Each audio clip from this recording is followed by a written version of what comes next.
Good morning students, कैसे हो? आज हम डिस्कस करने वाले हैं किसके बारे में? प्लाज्मा मेम्ब्रेन के बारे में या सेल मेम्ब्रेन के बारे में। कल हमने डिस्कस किया था सेल के बारे में, सेल को किसने डिस्कवर किया है और सेल के अंदर क्या क्या होता है।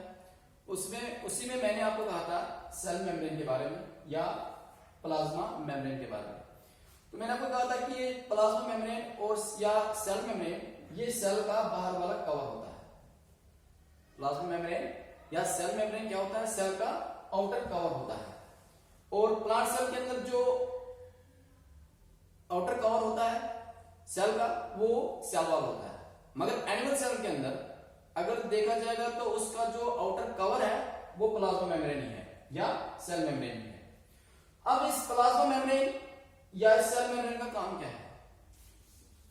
पहला काम इसका है प्रोटेक्शन करना, क्योंकि ये सेल का बाहर वाला कवर है, इसका काम है सेल को प्रोटेक्शन देना। दूसरा, ये क्या करती है, ये सेल मेम्ब्रेन क्या करता है? ये सेल को अपने एनवायरनमेंट से अलग करता है। अगर ये सेल है और ये इसका एनवायरनमेंट है, तो सेल को एनवायरनमेंट से अलग कौन कर रहा है? ये वाला मेम्ब्रेन, ये वाला हिस्सा जिसको क्या बोलते हैं? Cell membrane. ये सेल के सराउंडिंग एनवायरनमेंट है, सेल के सराउंडिंग जो भी है ये सेल का एनवायरनमेंट है, और इस सेल को अपने एनवायरनमेंट से अलग करने का काम, सेपरेट करने का काम कौन करता है? सेल मेम्ब्रेन करता है। और उसके बाद इसी सेल मेम्ब्रेन के थ्रू बहुत सारे सब्सटेंस का ट्रांसपोर्ट होता है सेल के अंदर। या अगर किसी चीज को सेल से बाहर निकलना है या किसी चीज को सेल के अंदर जाना है, वो भी किसके थ्रू होता है? वो भी सेल मेम्ब्रेन के थ्रू। इसलिए मैंने यहां पर लिखा कि सेल मेम्ब्रेन का काम होता है प्रोटेक्शन करना, सेल को प्रोटेक्ट करना, और दूसरा सेल मेम्ब्रेन के ही थ्रू बहुत सारे सब्सटेंस का क्या होता है? ट्रांसपोर्ट होता है। फॉर एग्जांपल किस किस सब्सटेंस का ट्रांसपोर्ट होता है? वो एटम्स भी हो सकते हैं, वो मॉलिक्यूल भी हो सकता है, वो कोई आयन भी हो सकता है। आयन्स भी हो सकते हैं, मॉलिक्यूल भी हो सकता है और एटम भी हो सकता है। इन्हीं सब्सटेंस का ट्रांसपोर्ट होता है या तो सेल के अंदर या तो इन्हीं सब्सटेंस का ट्रांसपोर्ट होता है सेल से बाहर। मतलब सेल मेम्ब्रेन के थ्रू ही कोई सब्सटेंस सेल के अंदर जाएगा और सेल मेम्ब्रेन के थ्रू ही कोई सब्सटेंस सेल से बाहर आएगा। मगर यहां पे हर किसी सब्सटेंस की अपनी मर्जी नहीं होती है कि कोई भी सब्सटेंस आएगा वो सेल के अंदर जाएगा, कोई भी सब्सटेंस है वो सेल से बाहर आएगा। नहीं, किस सब्सटेंस को, किस एटम को, किस मॉलिक्यूल को, किस आयन को सेल के अंदर जाना है या सेल से बाहर आना है, उसको सिलेक्ट सेल मेम्ब्रेन करेगा। किस सब्सटेंस को सेल के अंदर जाना है या किस सब्सटेंस को सेल से बाहर आना है, वो उसकी अपनी मर्जी नहीं होती है। उसको सिलेक्ट कौन करता है अंदर जाने के लिए? वो भी सेल मेम्ब्रेन। अगर किसी को बाहर निकलना है उसको भी कौन सिलेक्ट करता है? सेल मेम्ब्रेन करता है। तो जिस सब्सटेंस को सेल मेम्ब्रेन सिलेक्ट करेगा वही अंदर जाएगा, और जिस सब्सटेंस को सेल मेम्ब्रेन सिलेक्ट करेगा वही सेल से बाहर आ सकता है। तो इसलिए इस सेल मेम्ब्रेन का दूसरा नाम है सिलेक्टिवली परमिएबल मेम्ब्रेन, क्योंकि इसी सेल मेम्ब्रेन के थ्रू बहुत सारे सब्सटेंस का ट्रांसफर होता है, मगर उसी सब्सटेंस का ट्रांसफर सेल के अंदर जाएगा या सेल से बाहर, जिसको सेल मेम्ब्रेन क्या करेगा? सिलेक्ट करेगा। इसलिए इस सेल मेम्ब्रेन को क्या कहा गया है? सिलेक्टिवली परमिएबल मेम्ब्रेन, क्योंकि ये सिलेक्ट करता है किसको? किसी सब्सटेंस को, किस लिए? उस सेल के अंदर जाने के लिए, या उस सब्सटेंस को सिलेक्ट करता है उस सेल से बाहर निकलने के लिए। तो इसलिए सेल मेम्ब्रेन का दूसरा नाम क्या है? Selectively permeable membrane. अब यहां पे आपको एक पॉइंट समझना है, किसके बारे में? डिफ्यूजन के बारे में। अगर कोई सब्सटेंस का ट्रांसपोर्ट हुआ यहां से यहां तक या यहां से यहां तक, यहां पे आपको डिफ्यूजन समझना है।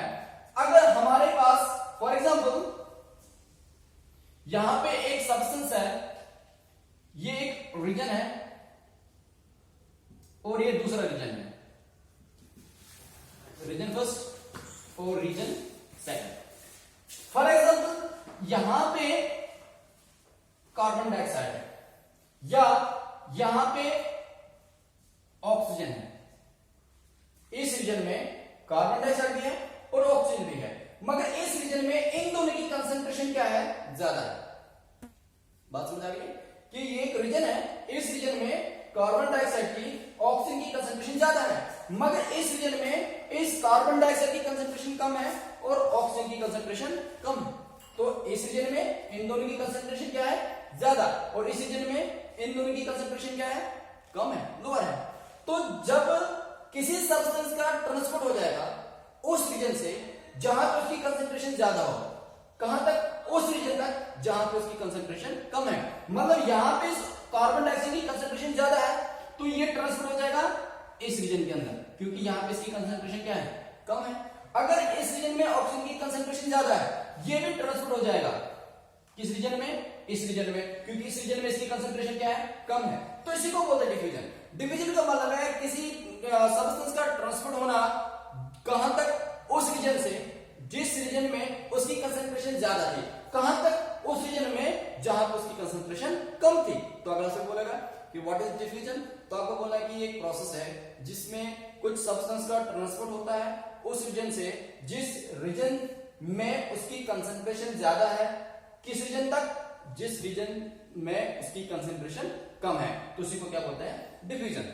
अब कभी कभी अगर ट्रांसपोर्ट होगा पानी का, फॉर एग्जाम्पल ये रीजन है, इससे पानी का कंसंट्रेशन क्या है, ज्यादा है, और यहां पे पानी की, इस रीजन में पानी की कंसंट्रेशन क्या है, कम।